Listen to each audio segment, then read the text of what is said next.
नमस्कार सारनी। सोनाक्षी कहना चाह रही है आपका सुस्वागतम हमारे फ्लॉप शो में।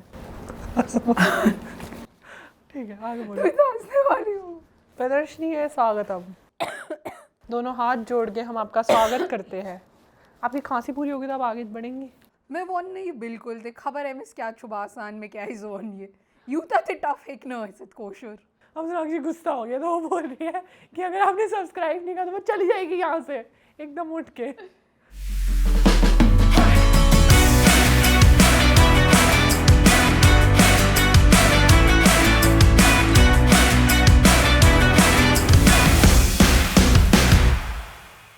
Hi Aditya, welcome to the Flop Show. Tell us how has been the life lately for you?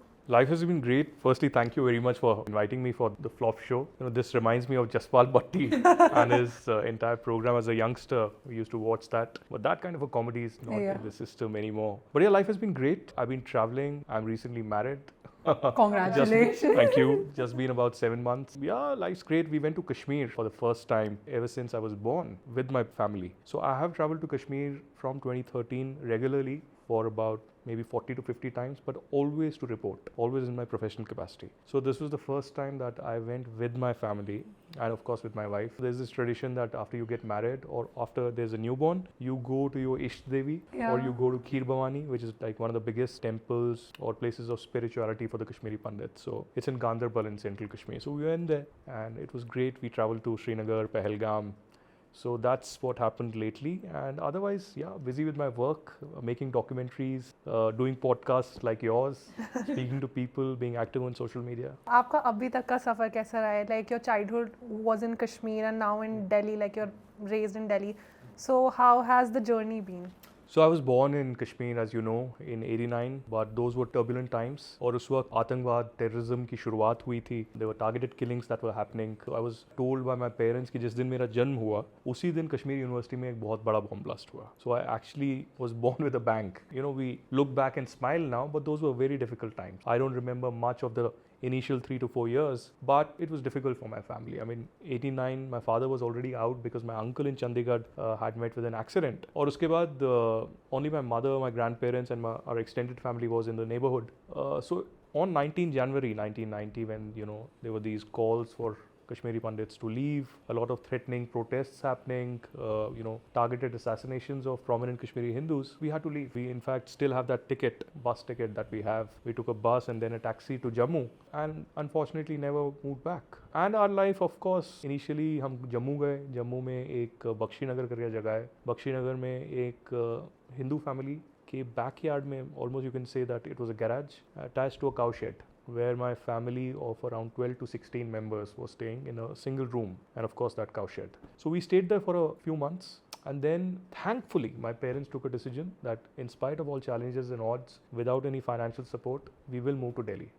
Thankfully both my parents were you know, PhDs, so दोनों दिल्ली गए, struggle किया बहुत ज़्यादा, and then re-established their life. Many thousands of them were not as lucky because they planned to stay in Jammu itself. And for many of those families who got stranded in camps in Muthi, later in Jagati and other places, earlier in Purku, Mishriwala and other camps, it was difficult. As a child, you get to see all of that situation. So, have you ever felt traumatized कि मतलब अभी तक backlashes आ रहे हैं कि बचपन में ये सब हुआ था? Of course, I sometimes have very difficult nights sleeping. I have tears in my eyes sometimes, I'll be very honest. Because of the reason that I have seen my parents struggle. You know, I can't say that जो मुसीबत आई या difficulties आई वो मेरे ऊपर आई. Not at all. Because whatever came was one for my parents, because they were young, they were in their 30s at that time when it happened. And suddenly पहाड़ टूट पड़ा. I mean, they had to do everything possible to first not have an impact on my life of the circumstances that were going on. Secondly, their parents and grandparents who were alive at that time, they had their entire childhood, upbringing, everything in Kashmir. And suddenly they came to Delhi, heat, not the same kind of atmosphere, very different culture, not the same neighborhood, no relatives around. So it was a very difficult time. In fact, I remember my grandmother till the very end, she used to abuse Pakistan all that time, like in Kashmiri, often these conversations saying that Tratpin Pakistanas ki tumko ritput. That means may lightning strike Pakistan, that they actually did this to us. So she had this agony till the very end that she wanted to be in the same kind of society, same neighborhood, same snowfall, same mountains, same places of worship, but that was snatched away from them. So yes, this trauma will remain, but the bigger question is that what kind of connectivity will the future generations have with the connection, the rapport with Kashmir? That would be, I wouldn't say missing, but that would lessen significantly, because there's an entire generation that is born outside now. People my age don't even speak Kashmiri. So I thankfully learned Kashmiri as my first language. So I know that, but otherwise it is difficult. So it's a problem of language, it's a problem of your culture, your traditions to be kept alive, and then your connection and your right to return one day. That, you know, in spite of all odds, your challenges, you should have that right, you should have that opportunity, that even though there are circumstances bad right now, you don't feel this atmosphere is conducive for a return, but एक दिन तो ऐसा आएगा जब ऐसी situation बनेगी कि आप वापस जा सकते हैं और आप वापस जाएं. That doesn't mean that you shift permanently. You can have a house there, you can have a business there, you could go there only for 3 to 4 months, but you should have that right to go.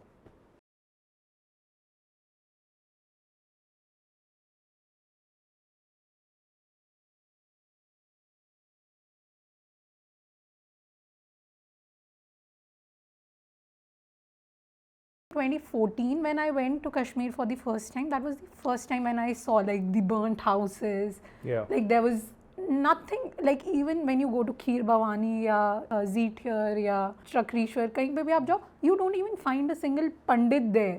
Pandit भी वहाँ पे you don't find a Kashmiri Pandit. So I thought कि क्या रह गया है? Like for me, coming to Kashmir after so long, and there's no identity of my roots there. Right, and it hit me so hard that I can tell you, like for next 4-5 years I was literally just thinking ki I should learn my language, I should learn the script, I should be doing this, I should be doing that. And then I feel I just held on to my roots more strongly, because that feeling came inside me ki nahi, if I let it go to kuch bhi nahi bachega. So I feel that everybody from our generation, they should at least go to Kashmir once to even realize what they are missing out on. Yes. It's not necessarily that you have to go to stay there, but just that privilege, like you were saying, कि शांति से सुकून से sitting in the Shalimar Bagh like our grandparents did. If you see, जैसे अभी Gen Z है, so Kashmir conflict is something that has been there for now ages, like for at least more than 30 years there. So as a Gen Z person does not know what is the genesis of that conflict. If you have to explain Gen Zs what the actual Kashmir conflict is, so how will you put it out? Well, it's difficult to explain in such a short span of time, because there's a lot of history, there's a lot of conflict, there's a lot of political miscalculations that have happened. So obviously they'll have to do their own research and perhaps form their own opinion. But what I can tell them is that there are multiple layers to this. One is, of course, the India-Pakistan partition of 1947, India's independence, and thereafter how the Pakistani raids took place. You know, there were these Kabali raids that Pakistan army, the Pakistani state, tried to intrude into Kashmir through the north of Kashmir towards Baramulla, and apart from killing, raped many women, you know, hundreds and thousands of them. And then Maharaja Hari Singh, who was in power at that time, it was a princely state, appealed to India that, you know, please come to our rescue. And it is then when the instrument of accession was signed between, there's a legal document for that, and then the Indian army came to the rescue. The Indian army rescued people, the intruders were pushed back, and finally Jammu and Kashmir became part of India. I wouldn't say integral, because then Article 370 and 35A was introduced at the behest of Sheikh Abdullah and others. Sheikh Abdullah being one of the topmost leaders of Kashmir. He is the grandfather of Umar Abdullah, the former chief minister, and father of Farooq Abdullah. Thereafter, you know, Kashmir was always seen with this prism of being a part of India, but still a little different. It had a special status 370 and 35A, which meant that the law and order, land kind of rights would be with the state government and not with the central government, for instance, like it happened with other states and union territories. So over the years, there was a lot of corrosion that happened. Of course, Pakistan pushed in a lot of radicalization, terrorism, etc. I'll tell you, many people say that in 1987, the rigging took place in the elections, and that led to this conflict with a particular radical section, including Sayyid Salahuddin of Hizbul Mujahideen and others, starting this kind of a proxy war at the behest of Pakistan against India. But terrorism began much before. In the year 1971, there was the first ever Indian hijacking of an aircraft that took place in Kashmir, and this was an aircraft called Ganga, and these two brothers decided that we will hijack this plane, and they had information that Rajiv Gandhi probably is flying that plane. When they hijacked this plane, they actually went to Pakistan and stationed there, and later, of course there's a long history, I won't go into it. It was told, and they confessed, Hashim Qureshi and Ashraf Qureshi, his cousin, that they had a pistol and a grenade to hijack the aircraft, but they were both fake. They were using a wooden pistol and a grenade. So first ever hijacking in India took place on the basis of fake, pistol and a grenade. And finally, in 1984, the second major terror attack took place in which Kashmiris were involved was in UK, in a place called Birmingham, where the Indian High Commission's consulate was there, Assistant Commissioner Office was there. Indian Assistant Commissioner Ravindra Matre was kidnapped by the JKLF, and 3 days later he was killed. He was shot point blank range. He was again the first Indian diplomat to be killed on a foreign soil. And that was the second major escalation and a terror attack that happened at a time when Indira Gandhi was the Prime Minister. Immediately after the killing of Ravindra Matre, as a matter of revenge or a response from India, a topmost terrorist, Maqbool Butt, was hanged by India. These were two instances, and then the 1987 thing happened and cropped up, and that probably was the last trigger that led to this terrorism. And ever since that, we have seen last 35 years of massive terrorism, killing, bloodbath taking place, not just of Hindus. Hindus, of course, faced ethnic cleansing, but a lot of Sikhs being killed, Chatti Singhpura massacre taking place when the US president was visiting India, and then even the Muslims, any Muslim who was seen as a representative of Indian constitution, who believed in Indian democracy, who believed in Indian ethos or secularism, was killed. Even today, you see street hawkers who are from Bihar, who are from Rajasthan, other places, suddenly being killed. And in these last few years after the 370 nullification, we saw again killings against minorities taking place very frequently. So I think Pakistan has also realized that they've had a massive strategic defeat when India decided to abrogate 370, because Pulwama happened and continuously there were terror attacks happening from Uri to Nagrota, Pathankot to Deenanagar. In Jammu, the Valmiki community, which is the OBC or the SC/ST, they were discriminated for years together and nobody talks about it. Western press will come out with attacks against India, but कोई भी ये बात नहीं करता कि ये जो वाल्मीकि समाज के लोग थे, imagine they came as sweepers many years ago, and as per the 370 and 35A law, their sons and daughters could only be sweepers. They could only apply for a job of a sweeper in government. They were not allowed any other government job. Imagine the kind of discrimination that the Valmikis were speaking about. So National Conference, PDP or all the regional parties never spoke about them, never did anything for them. So, and equality was restored. Of course, it's a societal kind of a change also, change of mindset. So that will take time. Terrorism also cannot vanish overnight. So that will also take time. But 370 going, I think, was historically one of the biggest steps in the last almost 70 to 80 years. I want to go a little back and talk about how did you begin your journey as a journalist? I mean, journalism ही क्यों? Because you mentioned you were an introvert kid. So law क्यों नहीं, politics क्यों नहीं, and also considering that you belong to a minority community, कभी ऐसा discrimination face किया like in your early years of your career? Before talking about how I became a journalist, I will need to step back further and talk about how I became an activist. From the time I gained senses, in the middle of my school sometime, I decided that I wanted to become a journalist. For instance, a child wants to go into the army or be a teacher. These days, probably it's different. People want to go to AI and do robotics and do drones and etc. But at that time, of course, we were simple people and हमें teacher बनना था, हमें army में जाना था, हमें doctor बनना था. So उस वक्त मुझे पत्रकार बनना था. And I think this also stems from the fact that I saw this journey of exodus, and every day I saw my parents suffering in some manner, doing a lot of hard work. My grandparents recollecting Kashmir every single day, hearing stories. And then I realized that, I'm hearing this every day in my family, in my community, in my society. But I'm not seeing anything on newspapers. I'm not seeing anything on television. I'm not seeing anything on also social media. Nahi tha. No chatter. The government is not talking about it. The media is not talking about it. So who will? So probably to narrate the story of people who are completely voiceless. To be a voice of the voiceless people, I had this kind of a pain inside me. So I decided that I wanted to be a journalist. But it so happened, the moment I was giving my board exams in 12th, और मैं पढ़ाई में बिल्कुल interested नहीं था. To be very honest, बहुत मार पड़ती थी मम्मी से कि you are great in political science, history, English, but not interested in math, science, economics. Almost flunked in economics in my I think 11th or 12th. I got marks in 80s and 90s in political science, history, etc.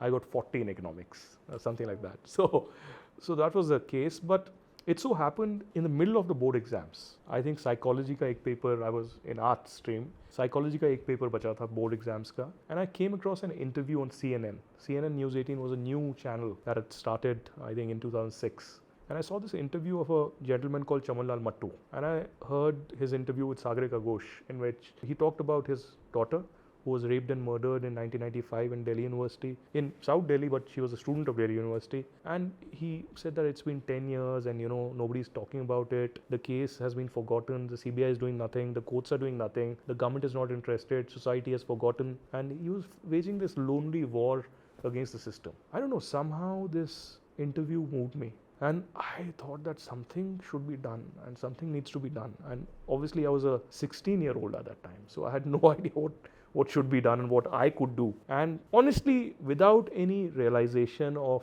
it will blow up or it will actually lead to something, I was just browsing computer, honestly, without any intention of doing anything, in my mother's office. She was in the government, in the Ministry of Culture. I was just wasting time sitting on her computer, browsing internet. It was a new thing coming up. और उस वक्त ना Facebook नहीं था, Twitter नहीं था, Snapchat और Instagram तो भूल जाओ आप. उस वक्त था सिर्फ Orkut. And Orkut पे testimonials लिखते थे हम, and this used to happen. That was the first social media site, and Orkut was there. And I came across this website called petitiononline.com. And अभी तो you must have heard of change.org. It's a huge thing, these petitions, advocacy. But at that time, nothing of this sort. Maybe in the US, but not in India. So in this petitiononline.com, you could draft a petition to Prime Minister or President or Chief Justice, whoever, or a company, and then ask for your plea and collect signatures and put pressure. So I drafted a petition addressed, I think, to the Chief Justice and the President of India, asking for reopening this case and a speedy trial.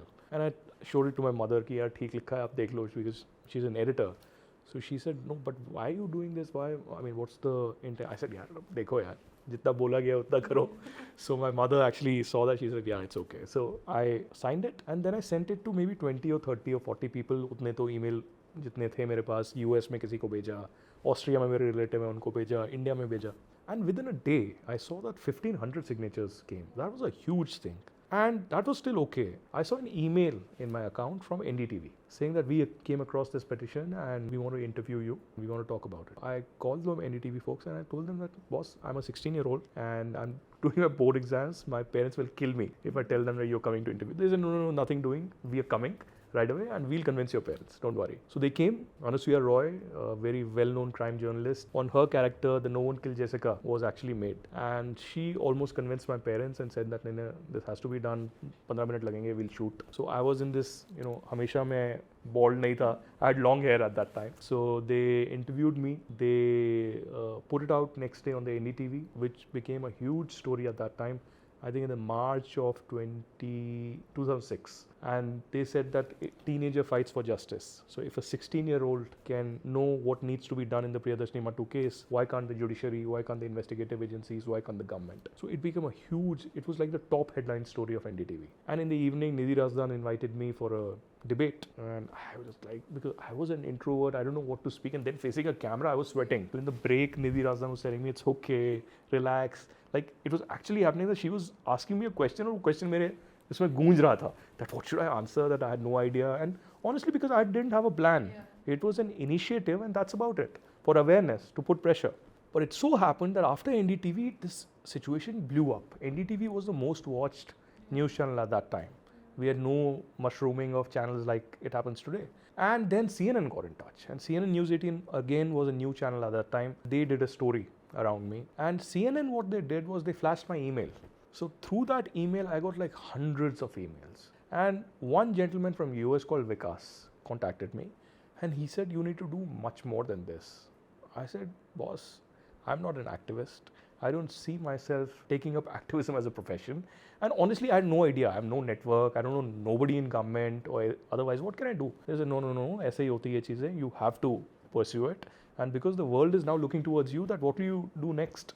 Petition तो हो गई. इसके बाद भी तो करना है कुछ. I said, यार कहाँ फंसा दिया मुझे? मतलब I have no idea. And then suddenly one day I got a call from Mr. Chamanlal Mattu, and he said, thank you very much for doing whatever you are, and you know, we don't even know each other and you've done this. So I said, thank you very much. He came to meet me also one day. I met both the parents, and I was obviously very moved to meet them, because I mean the kind of struggle that parents face of victims who have faced rape and murder. Imagine they lost a 25-year-old. It was one of the first major cases in India of rape and murder that had blown up completely. And I had no idea will blow up further in the coming days. So this became a huge story, and there was considerable pressure on me, and thankfully मेरा psychology का जो board का exam था वो खत्म हो गया था. तो in other words, for the audience who are watching me, मैं वेला था पूरी तरीके से, तो कुछ करने में मतलब कुछ था नहीं. सो अब क्या होता है कि एक तो बोर्ड एग्जाम जब होते हैं तब आपका मन जो है वो एग्जाम्स के अलावा हर चीज़ करता है.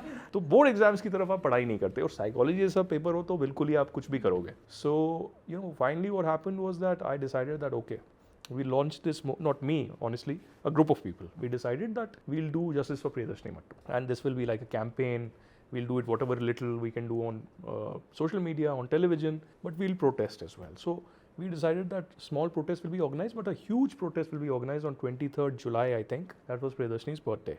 So I think it was the 35th or 36th birthday. So we started contacting some personalities. So जो भी हल्का फुल्का contact कहीं से निकलता था, like through someone I reached Anupam Kher, through someone I reached Menaka Gandhi, through someone I reached another victim's mother, Neelam Katara.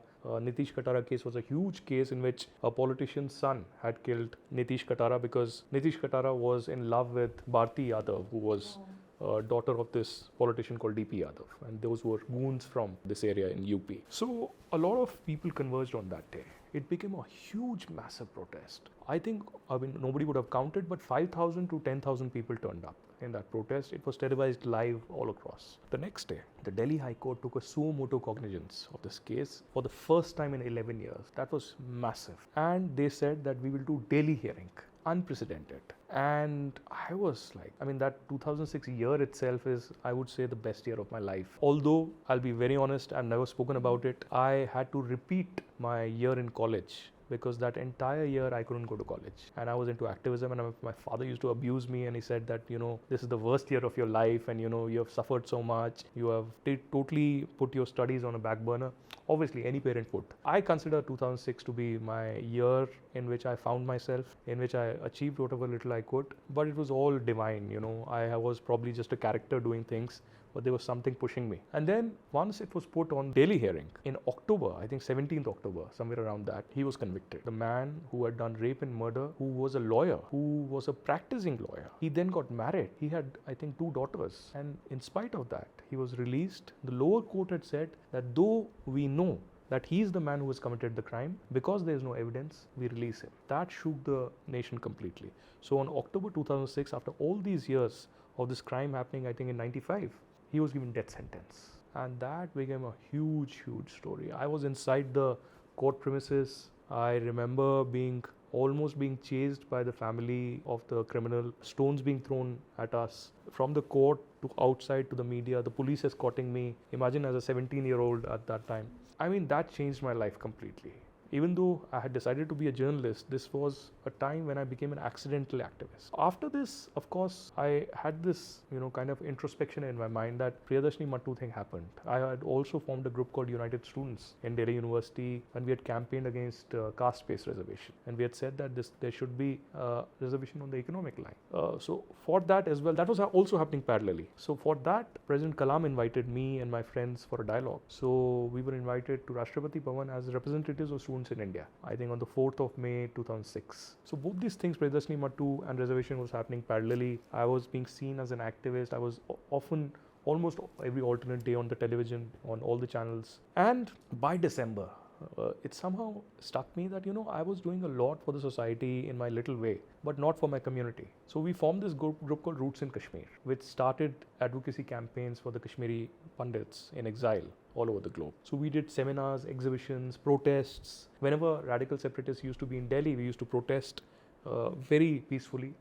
counter them, counter their ideology, etc. Many times we got arrested for protests. One of my clips of countering Syed Ali Shah Gilani. Oh yeah, I was about to come on that only. Yeah, it went डर viral. नहीं लगा. Chakkar kya hota hai na, I'll tell you very honestly. You are doing such things at a young age. You are one, very passionate. Second, you are very determined. You have this adrenaline rush of doing things. And thirdly, you are not practical or logical. You don't think things through. And maybe to a certain extent you're foolish as well. That, you know, करना है तो करना है. मतलब ये ऐसा नहीं है. सोचना नहीं है कि क्या consequences क्या होंगे. पहले करना है, फिर consequences सोचने हैं. But घर वाले नहीं बोलते थे आराम से हाक बत खा, क्यों फालतू में. Yeah. कोई नहीं कर रहा. From the very beginning, my parents were very apprehensive, especially in the Priyadarshini Mattu case. The criminal's father, who had committed the crime, his father was a senior police officer. He later became, I think, DGP also of Goa or someplace. And this man had connections. And much later, many years later, journalists told me that they were trying to track me down. And they had maybe intentions of harming me, I don't know, but they were looking for me. And somebody advised them that don't do this because he's very popular, and you know, if you touch him, your case would be spoiled completely. So they didn't do that. And there were, of course, few instances that happened which I would not like to speak about at this stage, where, you know, in other cases I was threatened. There was an attempt on my life as well in a particular case, again because the characters are alive in that case and very much active. I will not speak about it on camera, maybe someday write about it, but not now. And that also, those events, an attempt to my life, also changed the way I looked at activism. And although I had to quit activism, but that almost became a trigger of quitting it completely. And then I chose, of course, journalism, another form of activism in many ways. You brought the Priyadarshini Mattu case back into the media. So it's like अगर अब media कुछ case दिखा रही है उसके बारे में तब तक बात होती है. जैसे अभी Kolkata doctor rape and murder case हुआ है, तो वो तब तक, जब तक मीडिया सब कुछ दिखा रही थी, तब तक सब एकदम लाइक इंस्टाग्राम पे भी पोस्ट चल रही है, ये चल रहा है. अभी तक उसको कोई जस्टिस नहीं मिला. तो यू थिंक कि मीडिया को कॉन्स्टेंटली उसके बारे में रिपोर्ट करना चाहिए जब तक एंड तक कोई जस्टिस नहीं हो रहा है, या फिर it's In fact, on the similar lines in 2017, I wrote an article something like, have we failed Priyadarshini Mattu and made Delhi the rape capital of India? So it's not just about Delhi, it's not just about Priyadarshini Mattu or Nirbhaya or Gudiya or others, it's about the society. It's first about a mindset change that needs to happen. It's second about awareness that needs to happen. Third, about a precedent that you need to send, and that should send actually shockwaves. A precedent, for instance, you hang the rapist within 6 months and you set out this thing that, you know, you will not tolerate this. If a woman is touched or there is, you know, any kind of crime against it, there needs to be a strong reaction. In this case, unfortunately, in RG Kar, what we are witnessing is that deliberate politicization. Of course, politics is important. I'm not saying politics is bad. The BJP is doing its own kind of politics. They want inroads in West Bengal. They want to show Mamata Banerjee in a bad light. They will do whatever is possible and opposing it. On the other hand, TMC is also doing their own politics. They are saying that the doctors are puppets of the BJP. They are saying that the doctors are trying to politicize it. They are saying that this is not one rape case. There are other rape cases happening in Maharashtra, in states ruled by the BJP. Why are you not talking about it? I think it needs a larger societal change. It needs a change of the way we look at things to a great extent. S. Jaishankar, in fact, spoke about it just a couple of days back in Geneva. He said, of course, I will not speak about the politics of it on foreign soil, but, you know, it's important that we recognize that in India, women's security is an issue. Crimes against women is an issue. First comes the recognition. First comes that we admit it, that it's happening. And then we look for solutions. What happens, unfortunately, as you're completely right, there's a protest that happens, there's an outrage that happens, and media keeps it alive for a few weeks till the TRPs are coming, and they completely forget it. It's not just that media is guilty. We overall are guilty. You know, there have been different campaigns from Jessica Lal Priyadarshini Mattu, from Naina Sahani, from Gudiya case, from the Nirbhaya case, and after that also several cases that have happened in different parts of the country. But an outrage without a kind of impact that brings in a larger change doesn't make any sense. An outrage needs to have a change in legislation. Now that legislation is in place in West Bengal, they brought in one of the first bills, but there needs to be an acceptability and implementation of that immediately. Until you do that, it doesn't make sense. And Mamata Banerjee might say that, I want to resign and, I'll do whatever is possible. But till the time he is seen with the people and not indulging in politics, but actually staying with the family, delivering justice, a speedy justice, till then, things won't change. Again, there's an impression that has been made on India that rapes as if happen only in India. Majority of them happen in Europe and US. The statistics say that. That doesn't mean that I'm saying that India is okay and but it's a larger issue that needs practical solutions and solutions that set a precedent, as I said, in the society. Until then, things won't change. For instance, in the Priyadrishti Mattu case itself, you took 10 years to wake up. Then you took 2 months to give him death sentence. Then within the next 2 years, you decided that no, death sentence to nahi ho payega, you give him life sentence. So it's easier for criminals to get away completely. They know that crime kar lenge, maar denge, chalo jail mein to rahenge, chalo kuch saal baad parole to mil jayega. So that fear is still not among the criminals that if you commit a crime, there will be consequences. So I want to add on this, when you talk about that there should be justice, like they should be hanged, or the punishment should be such. But do you think that India may, the social fabric is such, the inequality is such, that deterrence is just for the middle class? The uber rich and the people who belong to the lowest strata, there's no deterrence because जो सबसे गरीब है वो कहता है कि ज़िंदगी में कुछ है नहीं, even if I'm in jail or even if I die, there's nothing like, anyway I'm not looking forward to a bright future. Similarly जो uber rich है, they know they have connections and they'll get away with it. वही जैसे आपने कहा कि ज़्यादा से ज़्यादा क्या पहले death sentence, फिर वो life sentence हो जाएगा और फिर they'll go out on the payroll. So don't you think that it is a much deeper problem जहाँ पे because of that social inequality, the deterrence is just for that middle strata. Anyway, the lower and the rich people, they'll never be deterred to not commit a crime. Look at the case without taking the name, a prominent actor who did an accident, drunken driving, and got away with it. I mean, what could be a bigger shocking case than that? If you are powerful, if you have contacts, if you have money, you will get away. One is that. Secondly, the recent case in Pune where drunken driving happened, crash happened. 2 people unfortunately died. Youth who had a bright future, who could have done whatever is possible for their family, for their lives, got snatched away. And what happens is that the father who has money, who has control, who has power, who's close to the politicians, does everything possible to manipulate the system within 24 hours. Imagine, he has that kind of contacts, he's changing reports, he's bribing doctors, he's bribing the police, and everybody is succumbing under pressure. Not even pressure, I mean money, and you succumb. The police is, you offer money and they have a rate almost system to change reports, to bribe doctors and change everything. So this clearly signifies that the system is rotten. Another thing important and significant that is very true from the very beginning is that the media highlights cases in metropolitan cities. Media highlights wherever the media is. For instance, in Delhi, in Bombay, Pune, was a rare case because there was a lot of outrage over it and the media covered it initially. As far you move from Delhi to the villages, to the districts, to the interiors, of course the crime rate is higher and reportage is at its lowest. So there's no outcry, there's no outrage, there's no change that is happening there. There's no precedent that is being set. This is the reality of India. There's a rotten system, and the more you move away from the national capital or metropolitan cities, the media doesn't focus on that. There are other problems associated with governance, with corruption as well at the lowest level. So I think it is only firstly the government that can actually step in and change things. It's also the police and the governance system that takes a call and actually enforces the law in letter and spirit. That will change. Media, of course, as an important pillar of the constitution, has a very important role. But of course, media also has a lot of limitations also.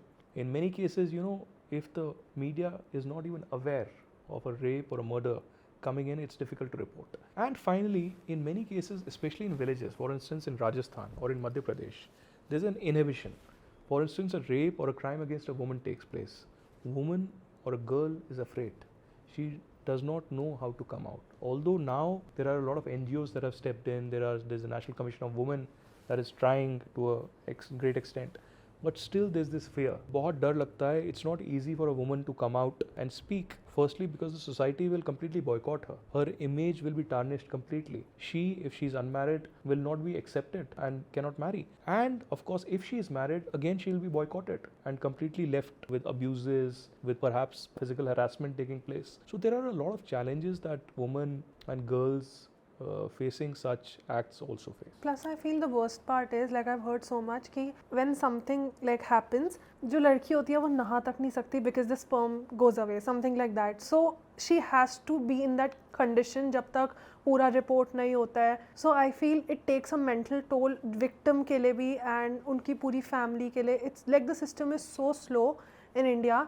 For the police to come, it takes so much time. But यहीं मतलब pizza delivery इतनी जल्दी हो जाती है, तो it's just getting worse. That's true. I mean, briefly, I'll tell you, the police or the administration also functions in such a way that if they think that somebody important is there or they're getting some pressure or there's some network, then they will work within minutes. But if there's a normal person, for instance, from a village or from a juggi jhopdi, calling the police कि भाई यहाँ पर rape हुआ है, murder हुआ है, the police will come probably within the half an hour. But then their approach will be, हाँ ऐसे तो 100 cases होते हैं, हाँ ठीक है पंचनामा कर लेंगे, हाँ चलो हाँ क्या है किसने किया था चलो उसका sketch बना देंगे कर लेंगे आराम से. That kind of an approach where they are not often very serious about it and do not want to act in a very speedy manner. Secondly, you imagine a state where it's a larger debate. Imagine what the situation of women and girls is. Although a lot of changes have happened, people have changed, customs have changed, but in an orthodox setup, even in a place like Delhi, if a girl comes from a village or from a district in, for instance, Punjab or Rajasthan or other places, and then she wants to work,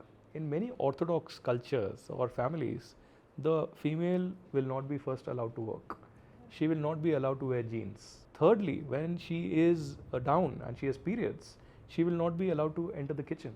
When you are reporting a conflict, like how do you decide which side to choose? Especially, when someone is representing a channel, तो उनके लिए वो कैसे सोचते हैं कि किसका point of view आगे रखना है? Like, have you ever been in any sort of ethical dilemma where you felt you don't stand up for this thing, but then it's a part of your duty, so you have to speak about it? Firstly and foremost, I'll tell you that any journalist or an anchor or an editor telling you that I'm neutral and I'm giving you neutral reportage, balanced reportage, is lying on your face. There is nobody in this world who is neutral. You may try. There might be honest effort. I've seen an honest effort by a lot of journalists who try to be neutral, who try to give both perspectives. But you have an opinion. How can you not have an opinion? Every time there's a crime that is committed, every time there's a statement that is made, of course you have an opinion कि ये सही बोल रहा है या गलत बोल रहा है. You preempt in many ways that this is something that is going to happen. So opinion is something you can't hide away. In earlier kind of journalism that used to happen in India, it was given an impression that this is balanced reportage, but behind closed doors there used to be deals that used to happen. I'm referring to, for instance, the Radia tapes that came out, in which it was open that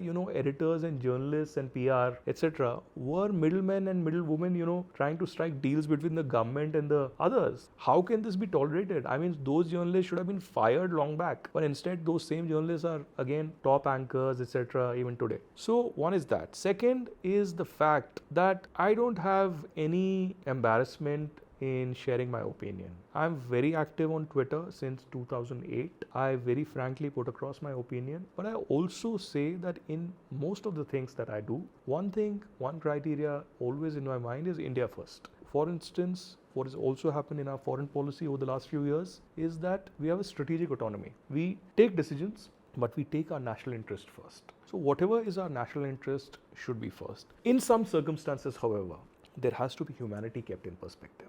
For a journalist, often it's not easy, especially in conflict areas, in riots, etc., to report. But I've done my fair share of that. I've reported the Muzaffarnagar riots for weeks together. Wasn't easy. My camera person was a Muslim and I was a Hindu, and we had done that very strategically because we could enter Muslim villages as well as the Hindu villages, and more importantly come back alive. And after that, of course, reported on Kashmir very often, and there are very tricky situations that often happen. I remember during Burhan Wani when he was killed, and I was returning from Kargil in the afternoon, and when I reached, I think, Sonmarg, the police stopped my vehicle and they checked our vehicle. They said, okay, you're good to go. But then they said, store this. And they said, we will request you if you could remove this.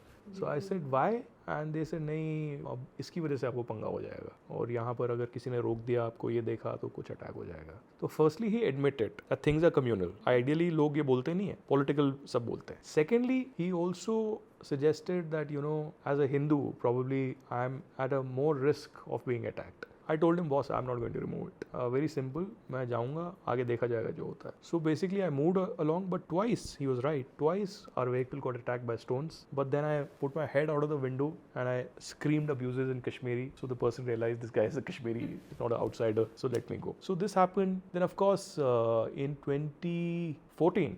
When massive floods happened, I think in September or October. So I was in Delhi, it was a Sunday, and since Saturday I'd been telling my office that Kashmir mein halat kharab hai, floods aa rahe hain, to kuch ho sakta hai. And suddenly on Sunday, the entire city got flooded completely and it was a complete chaos. So finally on Sunday that day in 2014, my editors told me you need to go. But they were remote flights. But thankfully, I think somewhere in central Delhi, I got a call from the Air Force. And the Air Force said that we are sending an AN-32, our first aircraft from Delhi to JNK. Do you want to go? I said, yes, I want to go.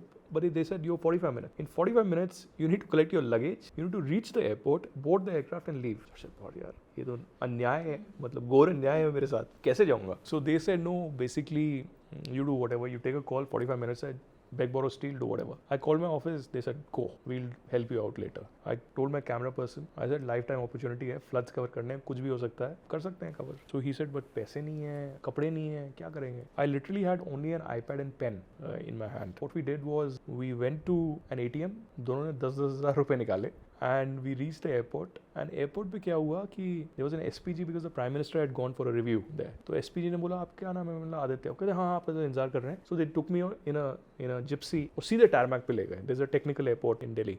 तो वहाँ पर AN-32 में the Air Force said, how did you manage to come in 45 minutes? I said, मैं आ गया. So then I was the first journalist, in fact, to land when the massive floods took place. And for almost a week, there was no connectivity because the entire phone lines, the entire internet was damaged completely. It was only the Air Force and the Army net. They have a separate internal connection through which we were in communication. What used to happen was basically very interesting. It was almost like we were working in 60s and 70s in a war zone. We used to do filming and reporting and interviews, everything entire day. At night, we used to give our chip to the Air Force pilot. He used to, because regular flights aati thi, so he used to go to Delhi, give our chip. Next day morning, the pilot used to come with a new chip. So that's how for almost 5 to 6 days. And the sad part was I was in the same clothes for at least 4 to 5 days reporting, because obviously I had gone from the field. I had no clothes with me. Money का क्या करता वहाँ, मतलब flooded था, कुछ दुकानें नहीं थी, कुछ नहीं थी. 4-5 दिन के बाद finally एक नया reporter आया, उसने मेरे लिए bag लाया, and finally I could survive that. So there have been such circumstances as well. Yeah.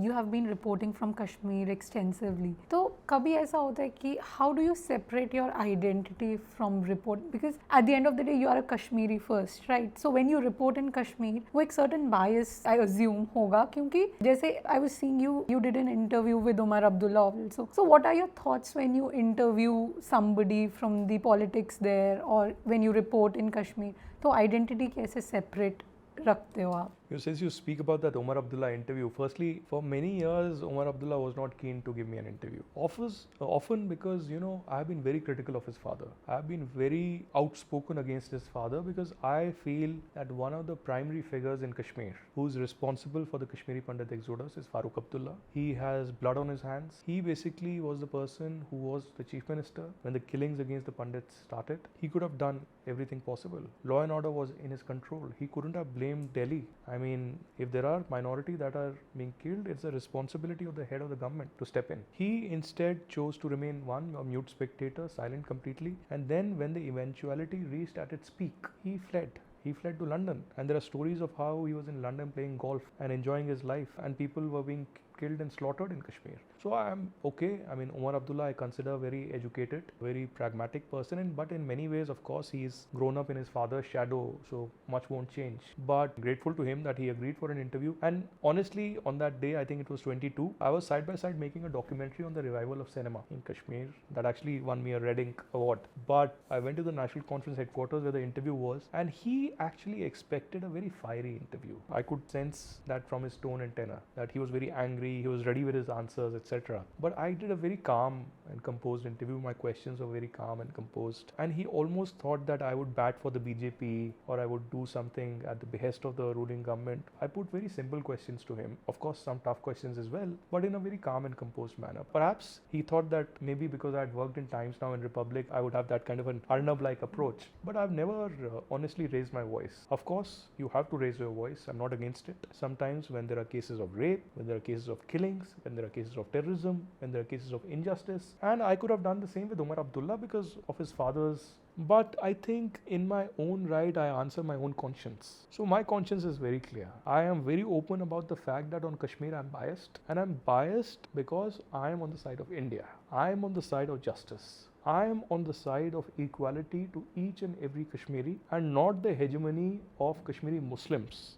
In Kashmir, imagine there's not been for any Hindu chief minister in Jammu and Kashmir in the entire history. We have had nobody from Ladakh. And the kind of discrimination that both Jammu and Ladakh have faced, I'm not even getting into what Bakarwals or Gujjars and others have faced. Now it's easy for PDP and others, NC say, no, hamare Bakarwal or Gujjar bhai. Well, that's just for politics. We know that if NC and Congress win the elections, it'll be Umar Abdullah or somebody from Rahul Gandhi's side who would be the chief minister and deputy chief minister, not Gujjars and Bakarwal. They will be given an animal husbandry ministry or some insignificant ministry. So they haven't really taken steps to actually uplift the people in the border areas, the backward classes, and of course the Gujjars and Bakarwals and various ethnic communities that are there, Jammu and in the upper reaches. So I am very proud of the fact of the kind of reportage that I've done over the last 15 years, especially I made several documentaries in the last 3 years on the changing Jammu and Kashmir. For instance, as I said, the return of cinema that has happened. Now imagine, I think there's a revival of arts, liberal arts. There's a revival of a cosmopolitan culture. There's a revival of things that are clearly visible in Delhi, Kolkata, Hyderabad, Mumbai, that are slowly stepping in Kashmir, because Kashmiri youth is also one very creative, very artistic, and they are also very passionate. In the entire last 30-35 years, unfortunately, they've only seen guns all across. So they also want the same kind of aspirations. They want the same kind of aims in life that others do in their age all across India. But they haven't had the same kind of motivation, avenues, exposure. Now things are changing slowly. I'm not saying that overnight things have dramatically changed, but I see that people from South Kashmir, for instance, are coming up. There's a girl that I know, Farhana Bhatt, who's an actress and coming out, going to foreign countries regularly, coming in different OTT series, often similarly with sports. If I'm not wrong, Sheetal Devi, has come up in the Paralympics. I mean, imagine, I can't even imagine how she actually does that. So it's beyond comprehension. And Sheetal also comes from a very remote area. So there are many examples from all across JNK, but I still feel that the government needs to do much more to actually motivate and bring in more exposure for the kids. So up until now, you have interviewed many people. You have attended so many press conferences. So which one has been the most memorable one for you? Oh wow, that's a difficult one to choose. Interview or press conference? Anything. I think there have been many in many ways, but one, I'll tell you, it's a small incident, insignificant in many ways, but I'll tell you, I interviewed the Prime Minister Modi when he was the Chief Minister of Gujarat. This was back in 2012, I think. And there was a cover story that I did on his interview in the Sunday Indian magazine. When he became the Prime Minister, I often accompanied him privately to a lot of countries, including Australia, Belgium, Singapore, Malaysia, etc. But I never interacted with him. I also, unlike most of the journalists, did not go to the PMO or have any background, secret meetings with him, etc. So, and frankly, he also didn't invite me. But interestingly, what happened recently, I got invited when the Malaysian Prime Minister, Anwar Ibrahim, was here, and the Prime Minister invited me for lunch. One, I was a little surprised that in the last 15 years, I haven't received one. And suddenly he did. And once I was meeting the Prime Minister, he actually came to me and said, "Aur Aditya bhai, kya hal chal hai?" And I said that we have never had an interaction in the past. But he remembered my name and there was nobody actually giving him a cue. Of course, there were people giving cue to Anwar Ibrahim that he is so and so. But I'm told that Prime Minister Modi has a sharp memory. So he remembers, and he has been following me on Twitter for the last 6 years. So I don't know. But that was a sweet memory. That was a good interaction. And of course, he wrote me a long letter when I got married. That is something beyond, I think, journalism or media. As a personal gesture, I would remember. But otherwise, there have been a lot of encounters and experiences over the last many years. One I can tell you is being in Palestine in 2015.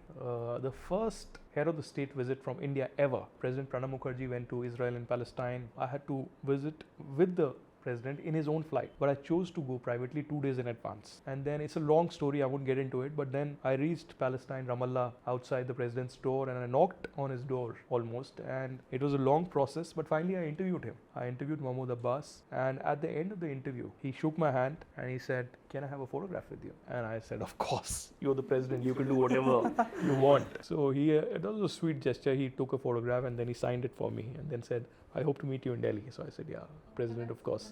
That was sweet. Many would say that that was an art of propaganda as well for his own ways, but that's okay. Any president could have done it. Any prime minister could have done it. So I think that's been one of the good memories. But otherwise, there are so many, from visiting conflict areas all across India, from Maoist areas to, of course, Kashmir. Have you been in any such situation, like when you are reporting a high profile case or like from a conflict area? So kabhi political connections या फिर external influences से pressure feel हुआ है? I don't think so.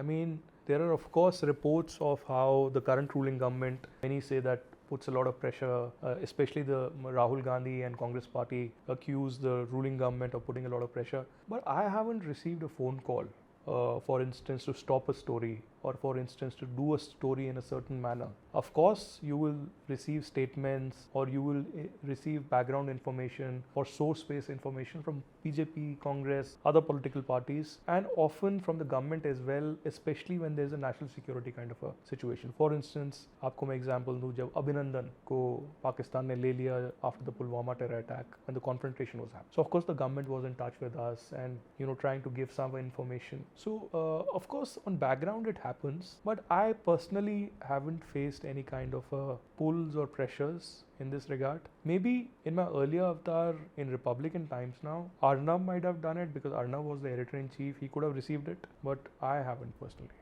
So when the whole 370, the Article 370 was abrogated, so what did you see around you? What changed since you were reporting in Kashmir? You have been reporting in Kashmir and even in Delhi.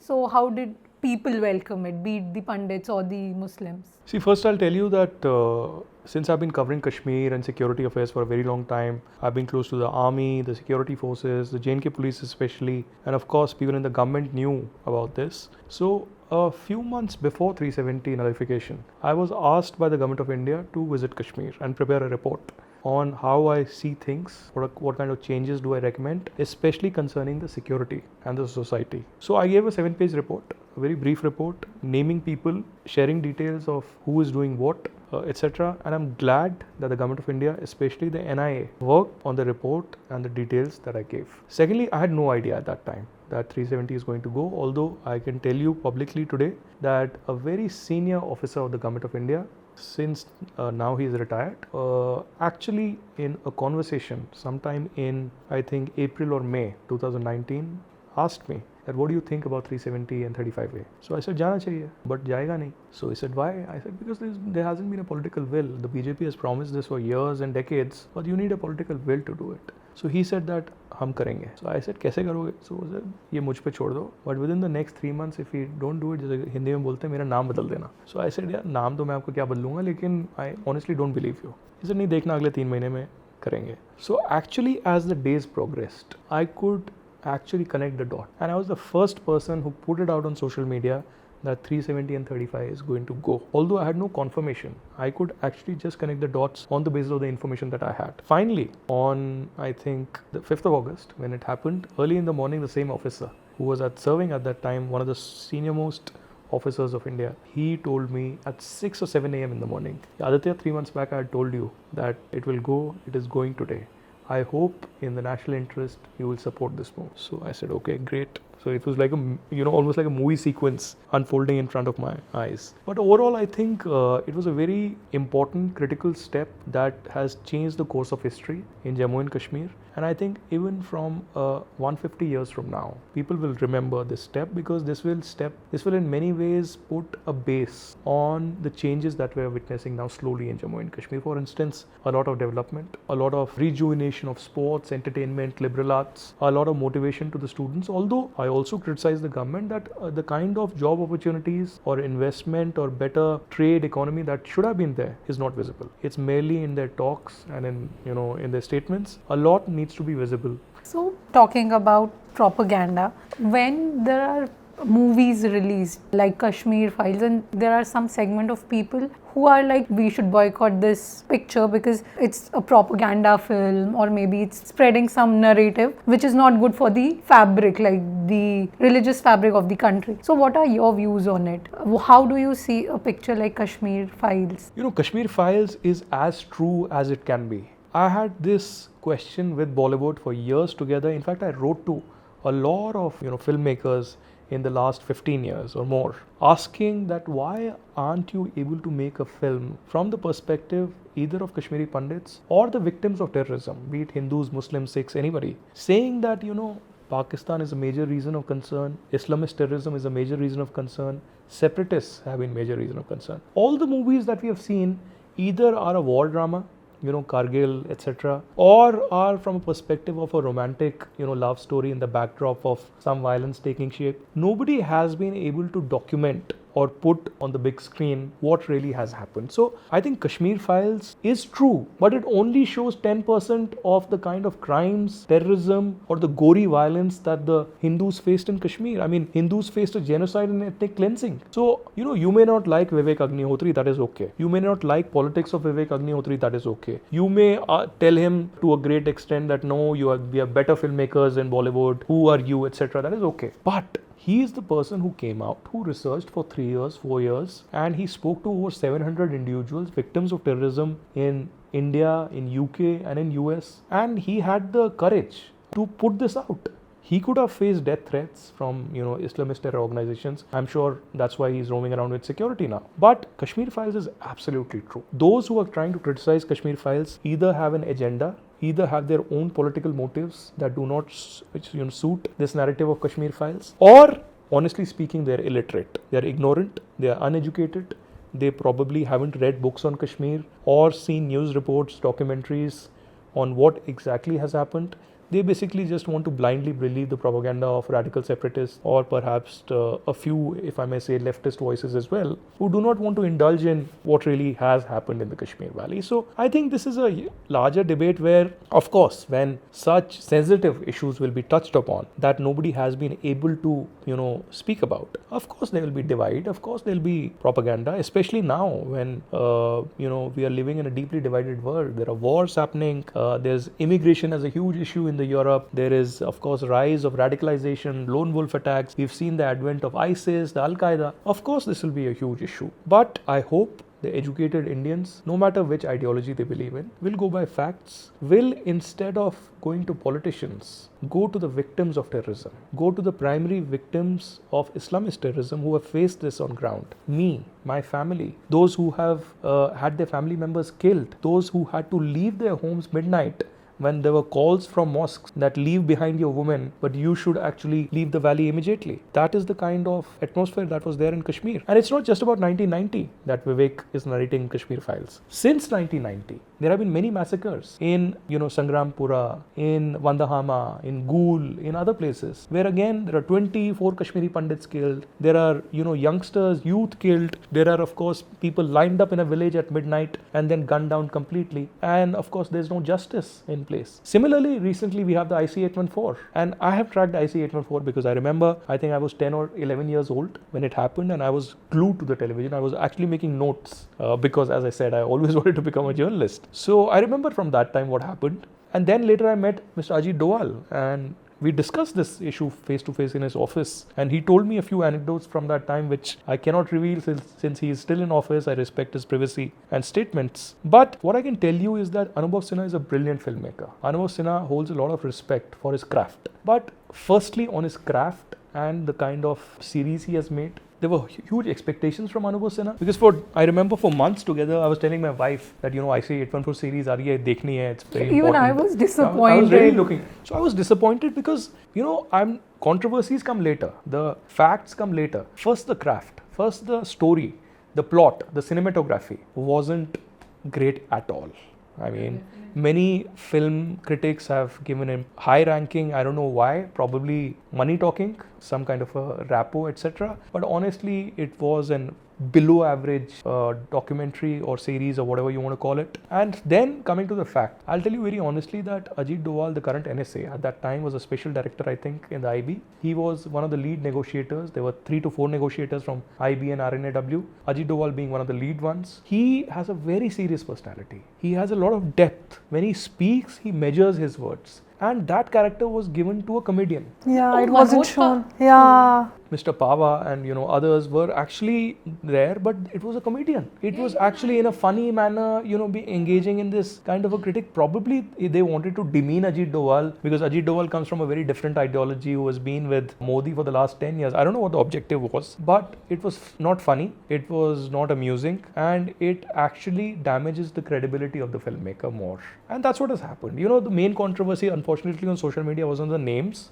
I don't have objection with the names, but I would of course point out that these were code names. As a filmmaker, because he's going back and forth, he's fictionalizing it, but he's also showing real Atal Bihari Vajpayee. He's showing real Rajesh Mishra. He's probably showing other characters who are real there. Why couldn't he have mentioned? Because there's also a background voice which is narrating in between. He could have said that these were code names deliberately used by the terrorists. Their real names were this. They were Pakistani Islamist terrorists from this organization. Lastly, towards the end of the film, there's again a narration which seems to suggest that Pakistan ISI was unaware about this. This was the Al-Qaeda who has done it. Again, bullshit. I mean, Anubhav Sinha, being so educated, should have realized that there will be consequences if you play with facts. At least don't do this in haste. You could have either met some people who were alive from that time, who were part of it, be it Kanchan Gupta, who was media advisor to Prime Minister Vajpayee, who was also in the National Security Council Secretariat. You could have consulted Ajay Bisaria, India's former ambassador, who was Prime Minister Vajpayee's private secretary. There are others from that time, be it part of the crew, etc. Because I interviewed crew members as well, who were disappointed. In fact, there were crew members who told me that beyond first few minutes, they couldn't watch it because it was rubbish. This isn't what actually happened in the reality. Even the terrorists that they showcased, at no point I was like, "Arey yaar, ye kya ho gaya?" It was more like a comedy going on there. It was a comedy. It was a very simple kind of a filming that happened. Also when the plane is in Amritsar and they come to kill Rupin Katyal, it's in a very normal fashion shown that he's walking, he slits his throat and he walks past. As if it's a very normal thing. Also, two things here. Many people are saying that no, because the government failed at that time and the Anubhav Sinha is trying to expose the BJP government at that time. That's why people are raising an issue. No, I admit openly here on your podcast that the government failed. The BJP government completely failed. They could have done better. But Anubhav Sinha failed in a much more manner because he wasn't able to show this. He wasn't even able to show the failure of the BJP government. He wasn't able to show the desperation that the government was in, the leadership crisis in the government.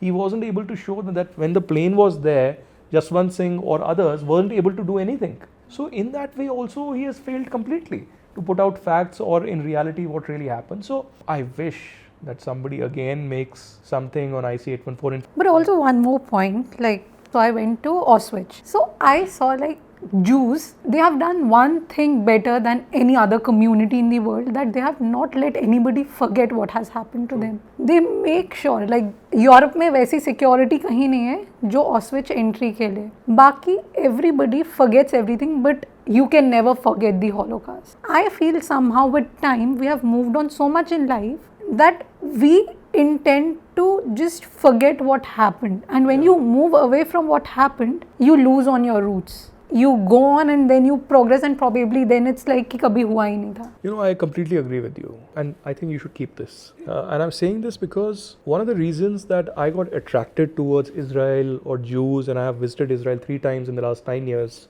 is because Jews have this kind of resilience. They have this kind of a motivation within them to keep their story alive, to remember, to keep those memories alive. You are speaking about Auschwitz. First time I was introduced to a Nazi camp when I visited my uncle in Austria in the year 1998. And I was just stunned, and I still have that photo album, small photo album only on that Nazi camp, where I actually saw a gas chamber. I actually saw those beds.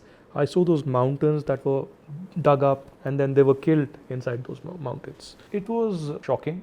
And that led me to watch a lot of cinema on the Holocaust. And there's this entire genre on Holocaust cinema, from Schindler's List to Boy in Striped Pajamas, The Pianist, a lot of films, brilliant films that have been made. And then finally, I got to visit Israel and meet a lot of people. In my first visit to Jerusalem, I visited Yad Vashem. Now, Yad Vashem is International Holocaust Museum. And the way they have kept that museum alive, it almost seems that it's a structure that is breathing, that is narrating its story. You know, there are not just photographs from that time, but there are videos from that time that have been kept there, and every relic possible, from beds to sharpnels to books to every possible thing.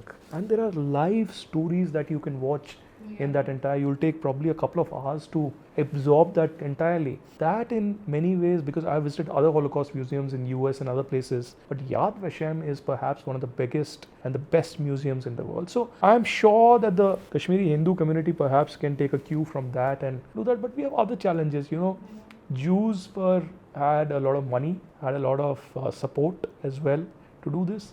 One, we lack finances, of course. Then there should be support from the government also here, that we want to do something like that in Delhi or elsewhere, to have a setup for a museum of remembrance. I for sure would love to contribute in some way if National Remembrance Museum on the exodus of Kashmiri Pandits or something like that really comes up, because it's not just about the exodus, it's also about our history in Kashmir, from the legends like Abhinav Gupta, from Lal Ded to Haba Khatun to everybody else, of how people my age or your age, you know, they wouldn't remember. Exactly. I don't know many people would know what Lal Ded is or what Lal Ded's barks are, or for instance, who was Abhinav Gupta? Where did he meditate? In Birwa and Badgam, what is that Abhinav Gupta cave? I think a lot has to be preserved, but that's the reason I chose journalism. You know, I raise my voice whenever possible against all hurdles. There have been cases when my editors have told me that, you know, tum itna zyada kyun bol rahe ho ya kya kar rahe ho. For instance, I'll tell you something on a lighter note. I hope my editors don't watch this. You know, it was a few years back, and Engineer Rashid is a member of parliament now, although he was an MLA for 11 years. But Engineer Rashid was very brash in his statements, often trying to communalize things, often say things against India inside the assembly as well. In one such statement, he said something against the Kashmiri Pandits, especially against the exodus, saying that no exodus happened, or probably Jagmohan, the governor, was responsible for it. All bullshit. And me, along with a couple of other journalist friends, started this trend on Twitter saying #dimwit_Rashid. And beyond that, we put the middle finger, and we said, please post your pictures with the middle finger and have #dimwit_Rashid. It became a national trend. I think this was somewhere around 2018. And the next thing I know is that I was in Republic at that time. I got a call from Arnab. He's like, have you lost your mind? What are you doing? You're a journalist. I said, I'm a journalist, but you know, this is about my community and you know, I have to do this. And anyways, he didn't inspire me, but that happened. But I agree to what you said. Like, I genuinely feel कि media somewhere, you know, frames this narrative before the court does. Like, अगर आप example लो, court में, they believe the stories जहाँ पे lawyer की कहानी अच्छी होती है. So for them, it's like innocent until proven guilty. But media somewhere frames that narrative. For them, it's more like someone is guilty until he or she is proven guilty. I genuinely believe media ये पहले ही कहानी अच्छी सुना देती है court के decision आने से पहले. So what are your views on that? That's true. You know, that has happened in many cases. In criminal cases also, that there's a media trial that happens. But sometimes, you know, what happens is that it's important for media to raise its voice. I'll give you an example of the recent RG Car episode that has happened. You know, in spite of the fact that there's been a huge protest by the doctors, not just in West Bengal, but rest of the country, in spite of the fact that there's been a huge politics over it, if the media beyond the initial 2 to 3 days had stopped covering it, I don't think there would have been the kind of, you know, outrage that is visible today. And today Mamata Banerjee is again saying that there's a media trial happening and, you know, I won't tolerate this media trial. So there is something that either she wants to hide or she is not comfortable about. And that can happen anywhere. I mean, it can happen in a BJP state or a Congress state, etc. But I think you may call it a media trial, but media giving a 24/7 coverage or raising questions or sometimes raising its voice or putting across a mic. I've done that so many times, you know, forcibly put mic on people and ask questions. It's sometimes important. It's just that you need to do it in a certain fashion where it's not a calculated political game against only a particular person. It has to be, you know, questions raised equally to everyone. It could be Mamata Banerjee, it could be Devendra Fadnavis in Maharashtra, it could be a communist leader elsewhere. So it has to be done in a fashion that you're not dubbed as an agent of a political party or a certain government.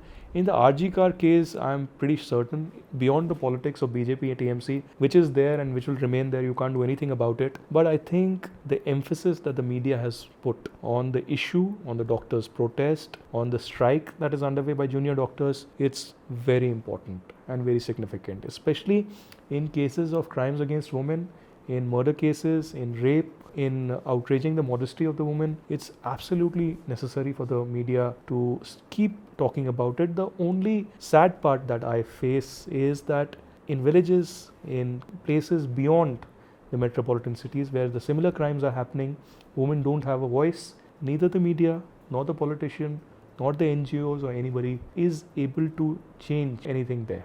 Now coming back to the Priyadarshini Mattu case that you were passionately attached with, so I want to ask, sometimes as a journalist you get so attached to a particular case, just in this Kolkata rape case also, you see news channels, media channels, they are just wanting to get hold of probably the post-mortem reports or the doctors or everybody who's there who can give them something. So do you feel कि कहीं ना कहीं victim की identity compromise हो जाती है just because a journalist gets so attached to that cause? Because I was listening to an interview where a journalist said that she was so attached to a particular case that just to get her justice, she put out everything she had to basically put a story out that she should get justice. But that girl's parents, they approached her and they said ki, see, you will move on from this story, but my child has to live in the society, and the perpetual nature or the immortality of the social media will never let her be in peace. I agree. So how do you decide ki itna hi involvement hona? No, I'm very strict with this. Supreme Court has laid down guidelines which are very fair,